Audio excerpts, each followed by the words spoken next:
Hi කොහොමද ඔයගොල්ලන්ට? ඉතින් හැමෝටම සුබ අලුත් අවුරුද්දක් වේවා කියලා මුලින්ම ප්‍රාර්ථනා කරනවා. ඒ වගේම වීඩියෝ එකක් දාන්න පරක්කු වුණාට හැමෝගෙම සමා වෙන්න කියලා ඉල්ලනවා. පහුගිය දවස් ටිකේ මම ගොඩක් බිසි වුණා. මොකද දෙසැම්බර් ජනවාරි කියන්නේ වැඩ පොඩ්ඩක් වැඩි කාලයක්. මොකද ගොඩක් කට්ටිය වැකේෂන් යනවා. ඉතින් ඉන්න අයට ගොඩක් වැඩ තියෙන කාලයක්. ඒක නිසා මම එක්ස්ට්‍රා ෂිෆ්ට් ටිකක් වැඩිපුර කරා.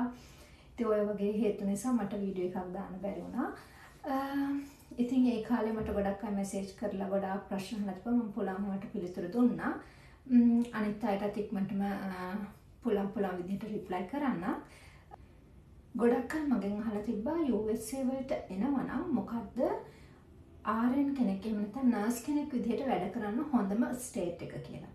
ඉතින් ඒකට කෙලින් උත්තරයක් දෙන්න මට බෑ. ඉතින් හැම ස්ටේට් එකකම හොඳ සහ නරක දෙපැත්තක් තියෙනවා. ඉතින් ඒක නිසා ඔයාලා සලකලා බලන්න ඕන ඔයාලට ගැළපෙන ස්ටේට් එක මොකක්ද කියලා. එහෙම බලලා තමයි ඔයගොල්ලෝ එන්න ඕනේ. මම හිතාගෙන ඉන්නේ ඔයගොල්ලන්ට එක ස්ටේට් වල සැලරි කොහොමද, cost of living එක කොහොමද කියලා ඔයාලත් එක්ක පොඩ්ඩක් කතා කරන්න.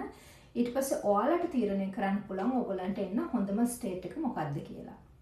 ඇත්තටම ඔයාලා දැනටමත් ඇමරිකාවේ නර්ස් කෙනෙක් විදිහට වැඩ කරනවා නම් හරි, ඔයගොල්ලෝ ඇමරිකාවට නර්ස් කෙනෙක් විදිහට එන්න බලාගෙන ඉන්නවා නම් හරි, ඔය දෙගොල්ලන්ටම මේ වීඩියෝ එක ගොඩක් වැදගත් වෙයි. ගොඩක් නර්සස්ලා හිතනවා සැලරි එකේ ඉලක්කමේ වටිනාකම එහෙම නැත්නම් ඉලක්කම් ප්‍රමාණය වැඩි වුණාම ඔයගොල්ලන්ට හොඳ ලයිෆ් එකක් ගත කරන්න පුළුවන් කියලා. එහෙම දෙයක් නැහැ.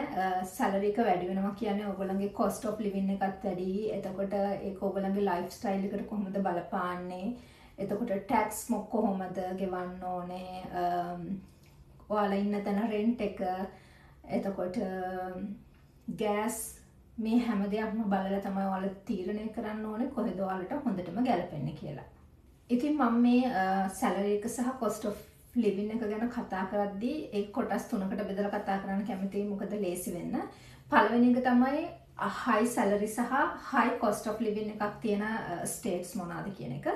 ඉතින් කැලිෆෝනියා ගත්තාම අනිවාර්යයෙන්ම කැලිෆෝනියාවේ හොඳ salary එකක් තියෙනවා නර්සස්ලට. ඒ කියන්නේ අවුරුද්දකට ඩොලර් 1,20,000 ඉඳලා 1,50,000 අතර වගේ salary එකක් තියෙනවා. නමුත් කැලිෆෝනියාවේ රෙන්ට් එක ගත්තාම one bedroom apartment එකක් වෙනවා ඩොලර් 2,000 3,500ක් වගේ අතර ගාණක්. ඉතින් එහෙම බලද්දී ඒ වගේම තමයි කැලිෆෝනියාවේ ටැක්ස් එකත් වැඩි. අනිත් එක තමයි කැලිෆෝනියාවේ patient nurse ratio එක. ඒ කියන්නේ එක නර්ස් කෙනෙක්ට patientsලා 5 දෙනෙක් වගේ තමයි වැටෙන්නේ. ඒ අතින් බලද්දී ඉතින් කැලිෆෝනියාවේ නර්ස් patient ratio එක සහ salary එක බලද්දී කැලිෆෝනියාව හොඳයි. නමුත් cost of living සහ rent වගේ දේවල් එක බලද්දී කැලිෆෝනියාව පොඩ්ඩක් cost of living එකෙන් වැඩි. ඊළඟ ස්ටේට් එක තමයි නිව්යෝර්ක්. නිව්යෝර්ක් ගත්තොත් නර්ස් කෙනෙක් සාමාන්‍යයෙන් අවුරුද්දකට ඩොලර් 90,000 විතර ඉඳලා ඩොලර් 1,15,000ක් වගේ අතර ප්‍රමාණයක සැලරි එකක් ගන්නවා. හැබැයි මම කියන්නේ මේ සාමාන්‍යයන්ගේ. ඔයගොල්ලෝ ඕවර් ටයිම් වගේ දේවල් කරොත් ඉතින් ඊට වඩා වැඩි සැලරි එකක් හම්බ වෙනවා. නර්ස් patient ratio එක ගත්තාට පස්සේ නිව්යෝර්ක් වල නර්ස් patient ratio එක මම හිතන්නේ 1:9ක් වගේ ලොකු ගාණක් තියෙනවා. ඒ වගේම ඇරිසෝනා වලත් එහෙමයි. ඉතින් ඒ වගේම තමයි නිව්යෝර්ක් වල cost of living එකත් ගොඩාක් වැඩි. one bedroom apartment එකක් වෙනවා ඩොලර් 2,200 වගේ ඉඳලා 3,500 600 ඊටත් වඩා වැඩි සමහර වෙලාවට. ඉතින් එහෙම බලද්දී නිව්යෝර්ක් වලට වඩා කැලිෆෝනියාවේ නර්ස් කෙනෙක් වෙන එක හොඳයි කියලා මට හිතෙනවා. ඉතින් ඒක සම්පූර්ණයෙන්ම ඔයාලගේ තීරණය. මට හිතෙන විදිහ තමයි මම කිව්වේ.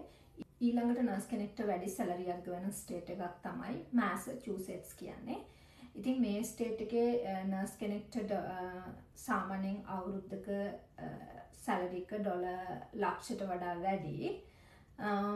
හැබැයි මෙහි තියෙන අවාසියක් තමයි මෙහෙත් cost of living එක ගොඩක් වැඩි.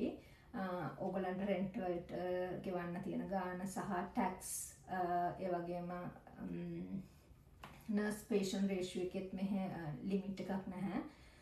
ඒ කියන්නේ ලෝ එකක් නැහැ. ඉතින් ඒක තමයි මේ ස්ටේට් එකේ තියෙන අවශ්‍ය.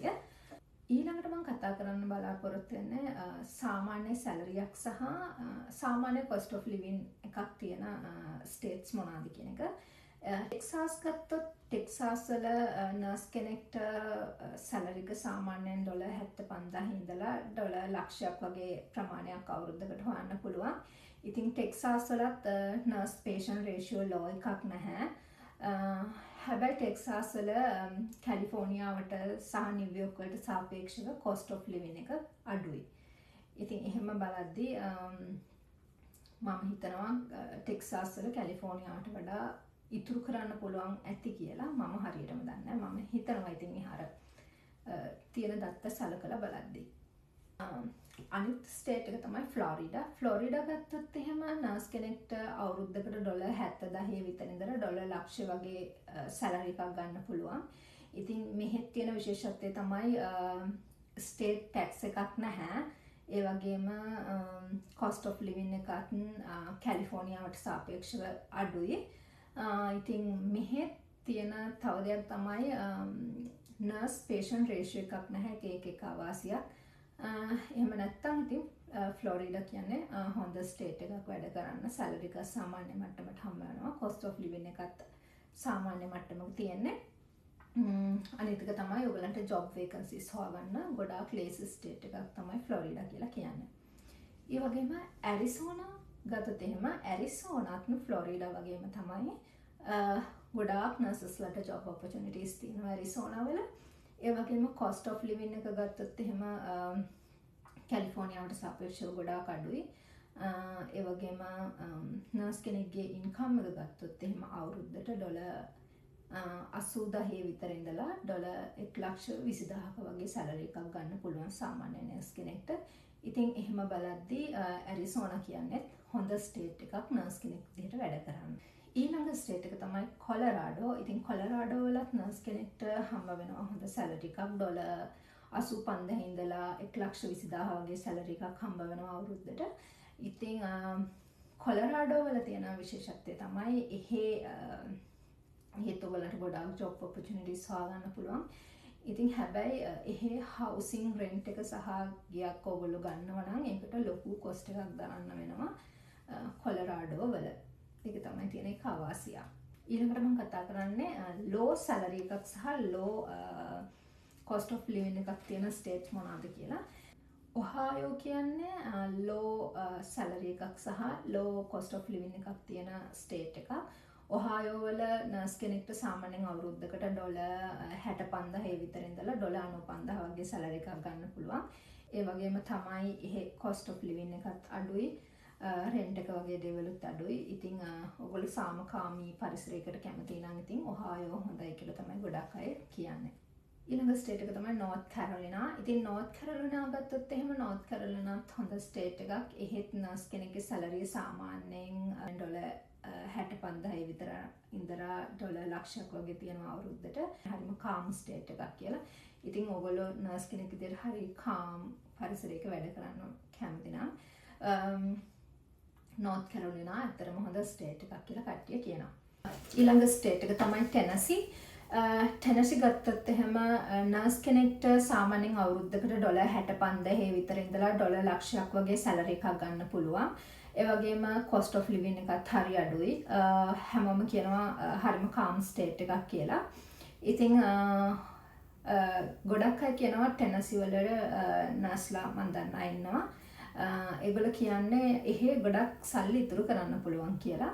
ගොඩක් ඕවර් ටයිම් එහෙම තියනවලු. මොකද වැඩ කරන්න ඉන්න ස්ටාෆ් එක අඩු නිසා.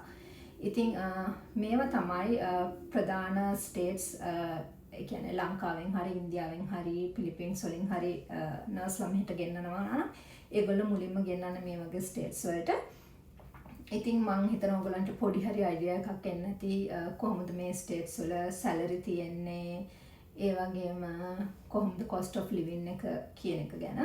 ඉතින් ඔයගොල්ලෝ ඇමරිකාවට එන්න බලද්දී මොන ස්ටේට් එකද හොඳ කියලා තීරණය කරද්දී ඔයාලා සැලරි එක විතරක්ම බලන්න එපා. සැලරි එක වගේම cost of living, tax, ඒ වගේම nurse patient ratio එක, ඒ වගේම ඒ ස්ටේට්ස් වල නර්සස්ලාට යුනියන් එකක් තියෙනවද, මේ වගේ හැම දෙයක්ම සලකලා බලලා ඔයගොල්ලෝ ස්ටේට් එකක් තෝරගන්න. ඉතින් හැබැයි ඔයාලට ජොබ් ඔෆර් එකක් හම්බ වෙනවා නම් මොන ස්ටේට් එකේ හරි කමක් නැහැ ඉස්සෙල්ලා මේකට එන්න. ඊට පස්සේ ඔයාලට එතන කොන්ට්‍රැක්ට් එක සම්පූර්ණ කරලා වෙනස් ස්ටේට් එකකට මාරු වෙන්න පුළුවන්. ඒක ලොකු දෙයක් නෙමෙයි. මූලික වශයෙන්ම වැදගත්ම දේ තමයි ඇමරිකාවට ඉස්සෙල්ලාම නර්ස් කෙනෙක් විදිහට වැඩට එන එක. ඊට පස්සේ ඔයගොල්ලෝ කැමති ස්ටේට් එකකට ඔයගලන්ට යන්න පුළුවන්. මම හිතනවා ඔයගලන්ට මේකෙන් පොඩි අයිඩියා එකක් එන්න ඇති. එක ස්ටේට්ස් වල නර්සස්ලගේ සැලරි එක සහ cost of living එක ගැන. ඉතින් ඔයගොල්ලෝ එහෙම ස්ටේට් එකක් තෝරගත්තී තව දෙයක් තමයි ඔයගොල්ලෝ සිංගල්ද එහෙම නැත්නම් ෆැමිලි එකක් තියනවද, ඔයාලා තවදුරටත් ඉගෙන ගන්න බලාපොරොත්තු වෙනවද, ඒ වගේ දේවල් සලකලා බලලා අනිත් අයත් එක්කත් කතා කරලා ඔයගොල්ලන්ට ගැලපෙන ස්ටේට් එකක් තෝරගන්න. ඉතින් ඒ වගේම ඔයාලට මොන හරි ප්‍රශ්න තියෙනවා නම් මගෙන් අහන්න, මම පුළුවන් විදියට උත්තර දෙන්න. ආයෙ මම ඔයගොල්ලන්ගේ මගෙන් අහලා තිබ්බ තව ප්‍රශ්න ගොඩක් අහලා තිබ්බා. ඉතින් ඒවටත් මම පුළුවන් වෙලාවට වීඩියෝ එකක් කරලා දාන්නම්. එහෙනම් අලුත් අවුරුද්ද ඔයගොල්ලෝ හැමෝටම සුබ වෙන්න කියලා ප්‍රාර්ථනා කරනවා. ඒ වගේම ඔයගොල්ලන්ගේ US nursing journey එක සැබෑවක් වෙන්න කියලා ප්‍රාර්ථනා කරනවා. එහෙනම් හැමෝටම bye.